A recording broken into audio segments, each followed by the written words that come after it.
Hello दोस्तों, तो हम आज बात करने वाले हैं खेसारी लाल यादव जी और खुशबू तिवारी केटी का एक बहुत ही ज़बरदस्त सॉन्ग रिलीज हुआ है जिस मूवी का नाम है बाबूजी। उसी का एक बहुत ही ज़बरदस्त ये सॉन्ग रिलीज किया गया है जिसे गाए हैं खेसारी लाल यादव जी और खुशबू तिवारी केटी जी, और लिखे हैं यादव राज जी, और म्यूजिक दिए हैं ओम झा जी।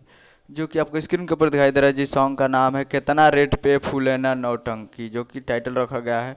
और बाबूजी मूवी का ये फुल वीडियो सॉन्ग है, तो आप लोग जाकर देख सकते हैं। World by record Bhojpuri YouTube channel पे फुल वीडियो सॉन्ग रिलीज किया गया है जिसे गाए हैं खेसारी लाल यादव जी और खुशबू तिवारी केटी जी और ओम झा जी।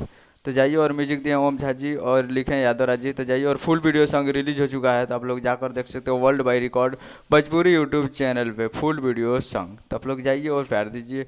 उम्मीद कर रहा हूँ वीडियो अच्छा लगा। चैनल को सब्सक्राइब करके बेल आइकन प्रेस कर दीजिए ताकि ऐसे खेसारी लाल यादव जी के लेटेस्ट न्यूज लाते रहे, और वीडियो को एक लाइक कर दीजिए। तो मिलते हैं अगले वीडियो में, तब तक के लिए जय हिंद, जय भोजपुरी।